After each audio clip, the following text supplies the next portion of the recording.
I, I wanted to share some of my thoughts about starting to learn a new language. Basically, at a high level, this is how I'm thinking about things now. And what I would have liked to know when starting with languages. I'm an American, obviously, and I've been interested in Spanish for quite a while. So that's the context through which I'm viewing the subject, but I realize people are coming at it from a lot of different perspectives. You could be working on English as a second language, or you could be working on any number of other languages that I am not even aware of. So I've tried to make some of these ideas broadly applicable wherever you happen to be, but it may not be relevant to everyone. At any rate, let's go ahead and hop over to the slides that I prepared, and at the end I'll give some recommendations of some of the specific resources that I used. Sound good?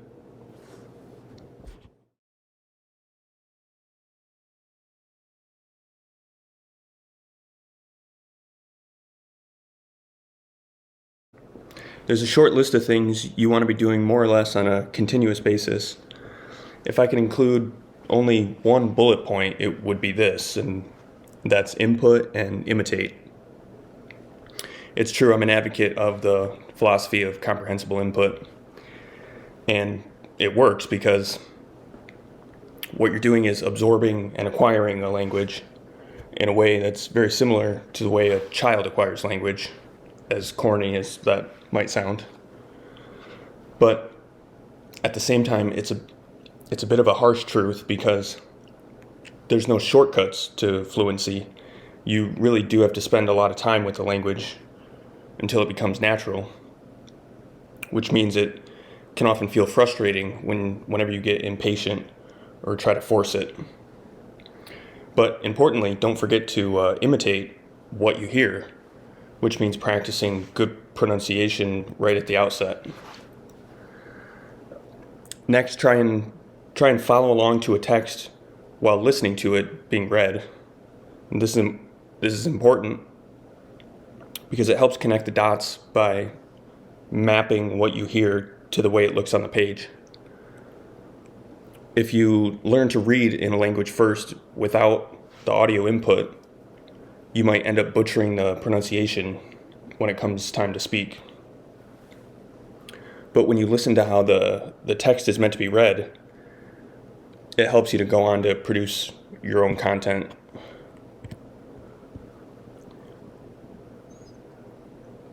You need to make the dictionary your friend, so try and reduce friction when it comes to using a dictionary. It shouldn't feel like a chore, but you should have one handy at all times. Obviously, I mean things like digital or online dictionaries or in the form of a mobile app. It's not like I'm carrying around a physical dictionary, just to be clear.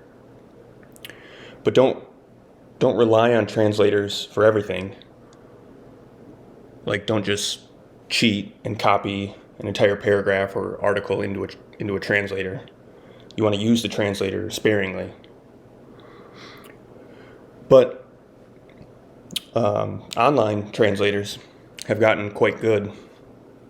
So one thing you can do is speak a word or maybe a small phrase directly into the translator. And that way you not only get the translation, but it also forces you to practice pronunciation. I say consult grammar as a resource and as a reference, but don't feel like you have to cram in all the grammar at once, because you need some context in the real world to attach the grammar rules to.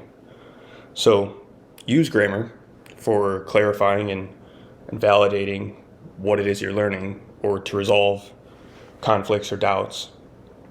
And that way grammar can act as sort of the final say if you have a question. But we should also realize that in the real world, people often make exceptions to grammar rules. So ultimately, you should go off what you're most likely to hear. And finally, start producing the language on your own, either written or verbal. And obviously, it helps to get feedback.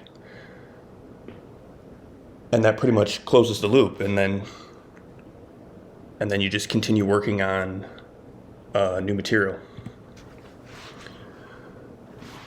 When you're starting in a new language, try identifying the linking words.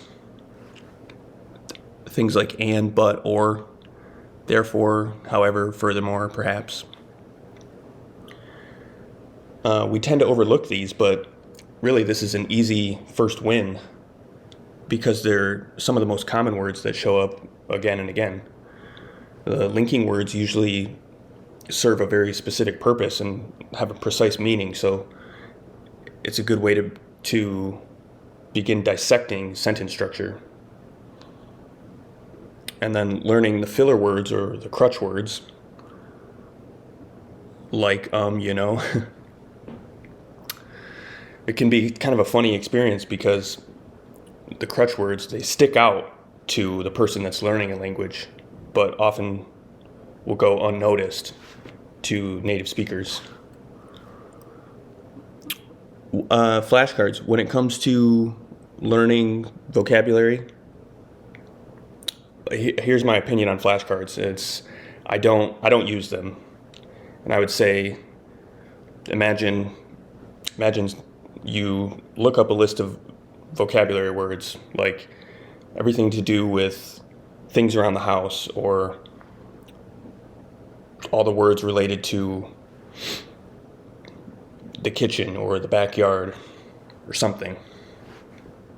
Like, yeah, it always helps to know the words, but you don't know when you're going to need to use them. So the question is it really the best use of your time right now? On the other hand, if you start with consuming content and then look up words as you need them in that particular moment in order to comprehend what's in front of you. That's what I would say. Then every new word that you learn comes with a context behind it. It'll be easier to recall new words, and you won't spend a bunch of time learning words that you may never use. However, I will say one of the first things I did with Spanish is to look up the 100 most common verbs. And I just wrote them down in a notebook and reviewed it a few times, made sure I basically had them memorized. You want to have a good baseline of the verbs that you're most likely to encounter. And if you can find more, like 200 or 300, that's even better. That's about the closest thing to flashcards that I did. But I know everyone's different. There's nothing wrong with flashcards if that's how you like to learn.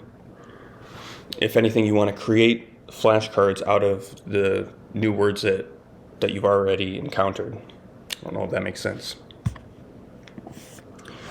Know the parts of speech. Right, noun, adjective, prepositions. Know the difference between subject and object. Every word technically is classified into one of these parts. So it helps to know the parts of speech in your own language first, because you're going to need those same tools in order to dissect the target language. I admit I'm a stickler for grammar, so I feel the need to break down sentences into the component parts. I tend to view languages through the lens of grammar and the parts of speech, so that might involve more work up front, but it ultimately helps to reconstruct the language from the ground up. And you might be different. That's totally fine. Maybe you just repeat what you hear. But I'm one of those people where need to know the what and the why of everything. In terms of verb conjugations, I would generally say the same thing I said for flashcards, and that is, don't try to memorize entire conjugation tables, but use them as needed. You want to get a high-level idea of the different verb tenses, and then work on identifying the tenses of verbs as you hear them. So present, past, future, or conditional, right? That way you're learning to recognize the patterns first, and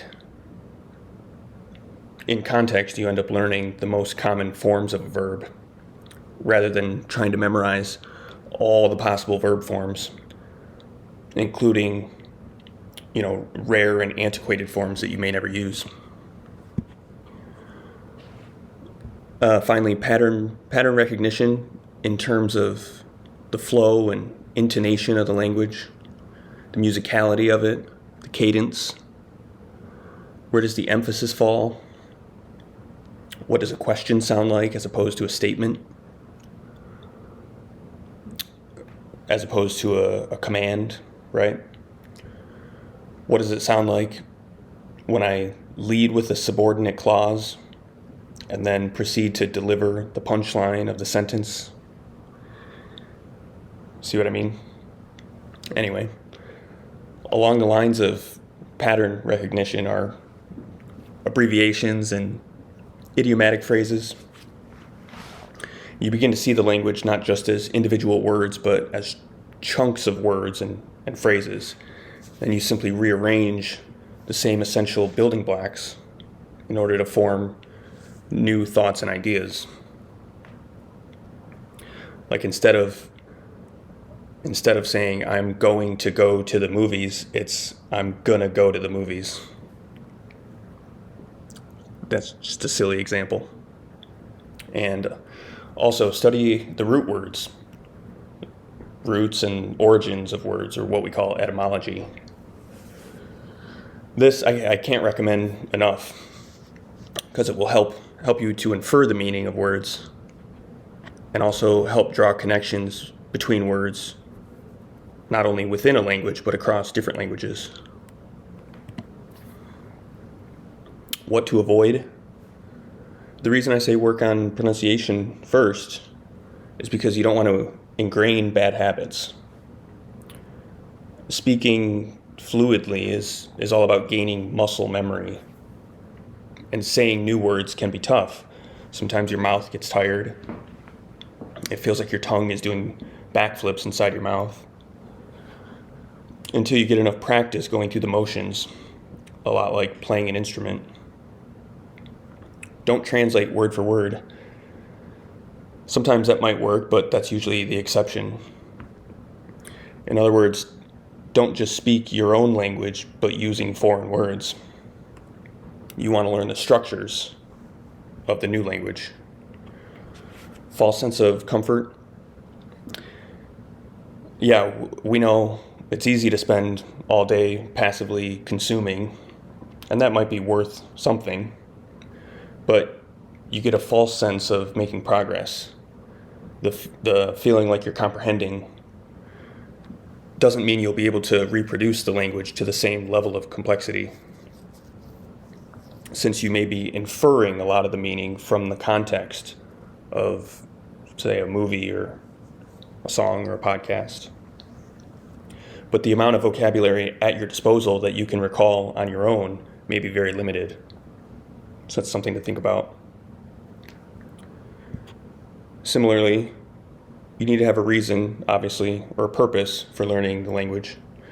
And if you're still in kind of an exploratory phase where you're just browsing or passively consuming, that's fine as long as you recognize that that's where you're at.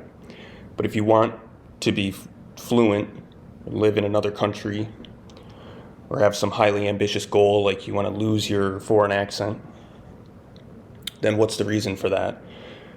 Is it for professional work related reasons, or is it to develop certain relationships? what's going to keep you motivated, Milestones. If you're just starting from scratch, you're most likely going to be working with content specific to language learners. It can be overwhelming and ineffective to be exposed to material that's too advanced for your level. So the trick is to find a sweet spot where you understand 60 to 80%. I would say at least 60%, but probably more like 70 to 80% is ideal. It's your level of comprehension of the content. And then if you find that you're understanding more than 90 or 95% of the content, then that's a good sign that it's time to move on to more advanced topics. So this little rule of thumb is a great way to keep the momentum going and see progress. The next jump you want to make is to start consuming content made for native speakers, so not necessarily language related. Look for content in a field you're already familiar with, whether that's video games, computer science, makeup tutorials, whatever you're into. That way you can begin mapping the new language onto the content that you already know and have an interest in. Next, try to start using a dictionary in the target language only. So at first it would be natural to use like a bilingual dictionary, but it's not much help if you go and look up a word and you don't understand any of the words in the definition. So when you're ready to challenge yourself, you want to stop relying on English so much as a crutch, and try to use the dictionary in one language, in the new language. Plus, that's a great way to pick up new words that might show up in the definitions that you aren't otherwise familiar with. What are my thoughts on subtitles? I like to use them, but use them in the target language, right? It wouldn't help to, say, watch a movie in Spanish, but with all English subtitles, because you'll just be reading in English. But I have seen cases where both languages are presented in the subtitles, and that's not bad. If you're willing to watch a clip or something multiple times, first in English and then again in the new language. But eventually you want to go from reading subtitles to reading lips. And this is huge because it's how we communicate in the real world. You want to be able to catch and observe all the facial cues and the movement of the mouth and match that to the audio. And then stand-up comedy. I sort of threw this one in for fun because it's an advanced exercise. Not only because the person might be speaking quickly or use a lot of slang, but also that to understand the jokes, you need some cultural context. I've had the experience of feeling like, okay, I understand all the words, but I still don't understand what the person is talking about, and it can be frustrating. The issue is you may not be privy to all the cultural connotations embedded in the content that goes beyond just the language on its own. And this will happen to me in my own language, like English, if I find myself way out of my element, culturally speaking. So there's a lesson here, and that's not to be discouraged by obstacles to communication. It's not necessarily that you lack the language skills, but maybe just haven't overcome the cultural barriers. And then last is having authentic conversations. When you're finally speaking the language, that's all you you can really ask for, right? That's what we're here for.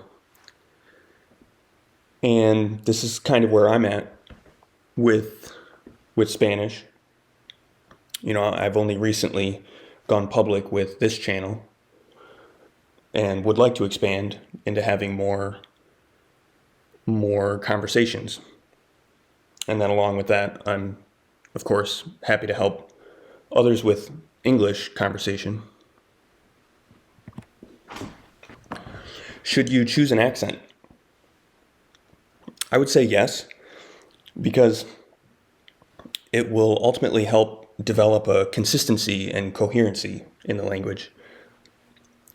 That doesn't mean you have to adopt a whole new identity. So don't feel like you're an imposter or something for imitating an accent. We're not trying to fool people into thinking we're something we're not. Again, it's about consistent execution in the target language. A lack of consistency will cause confusion when it comes time to speak. So use the colloquialisms and the slang. Don't try and sound neutral. I mean, by all means, speak neutrally to the extent that it aids intelligibility, but don't be afraid to adopt the colloquialisms. In fact, should let the slang and informal use of the language guide your decision of which accent resonates most with you. It's kind of the way I'd approach it. Learn to identify regional dialects. After all, a language is not a static and unchanging thing. It's made up of regional dialects. If you try and mix and match accents, it can lead to confusion. You eventually have to commit to a style of speaking.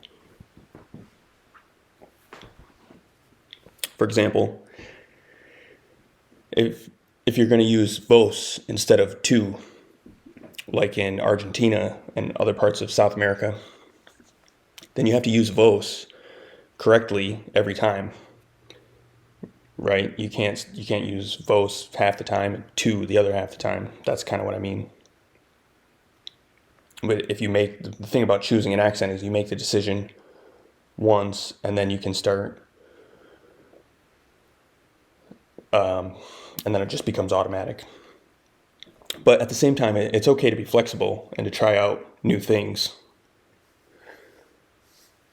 It can be fun to play with different accents. Like Americans, we love to imitate British accents. And I'm sure the British and Australians love to make fun of Americans' English. When we study regional dialects, we gain a deeper appreciation for the mechanics and the history and the origin of some of the more unique quirks of a language.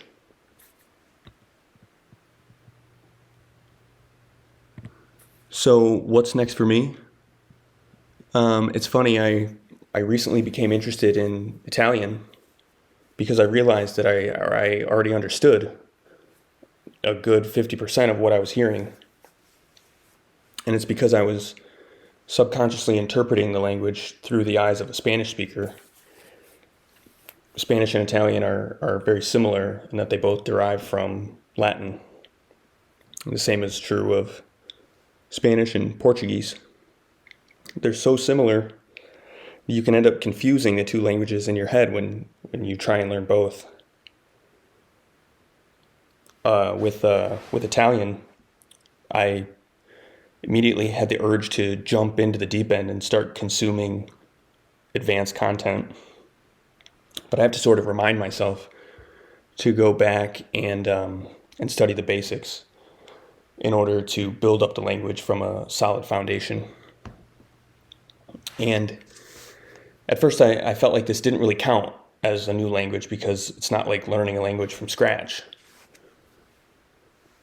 Like if I were to say I want to know Chinese or Russian or Turkish or Arabic, that would be significantly harder because I have no entry point or frame of reference, right? It's totally foreign.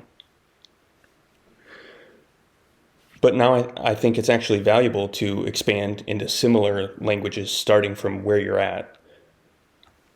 Like I can imagine from English to, say, Russian, there must be a series of intermediate hops or dialects where the difference between hops is a lot more manageable than, you know, to go straight into Russian, for example. That spectrum or continuity of languages is part of the beauty and the fun of learning languages. But of course, there's other languages that are more clearly demarcated from the rest of the world, like Chinese. That's why I'm still quite intimidated by the Asian languages like Chinese and Japanese. Although I have a lot of admiration for Western people that are able to learn something as foreign as Chinese or Japanese. But for now, I think I'm happy studying more of the Romance languages as a whole, things like Italian and French. Recommendations. I'll just leave these up for you to glance at. I follow a lot of language accounts, and frankly, there's not enough room to include all of them here. But you should be able to look at the channels that I'm subscribed to that can give you some more ideas. But there are a ton of language tutors and channels on YouTube. So you're not going to need my help in order to find the ones that work for you. But I would be remiss if I didn't give a shout out to the ones that I owe a debt of gratitude. So Spanish Land School and Why Not Spanish are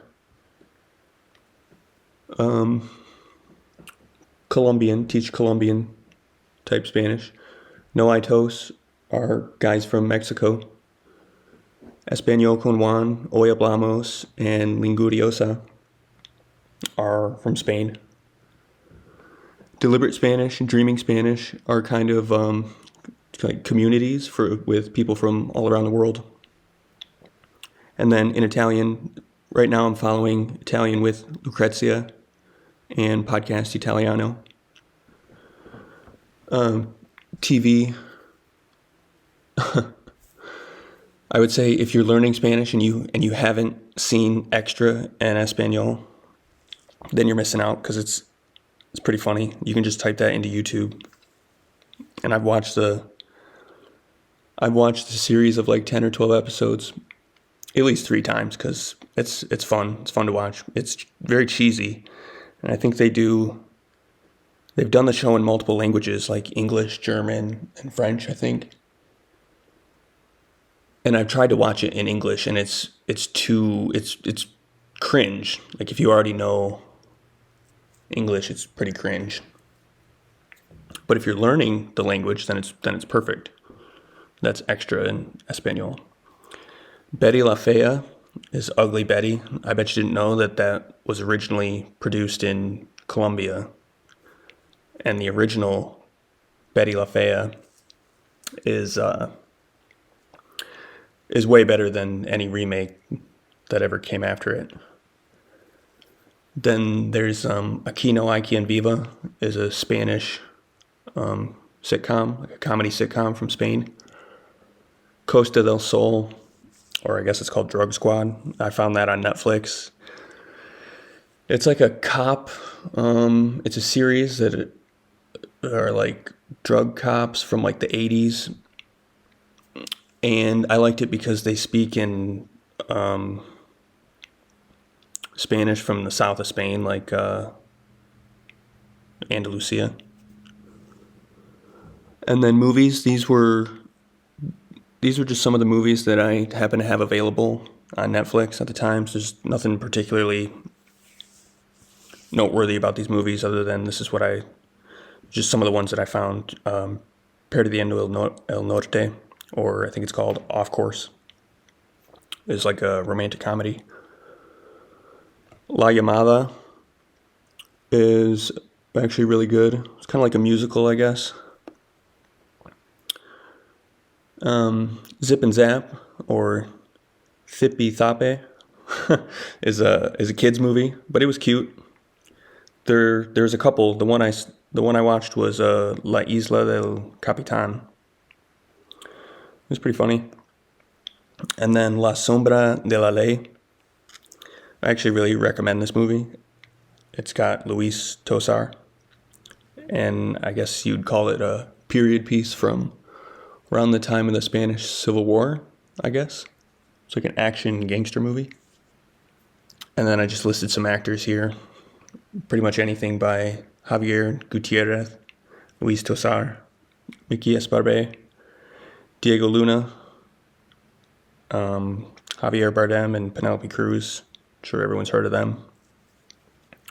Blanca Suarez, Belen Cuesta, and Macarena Garcia. So yeah, that's pretty much all I got for you guys.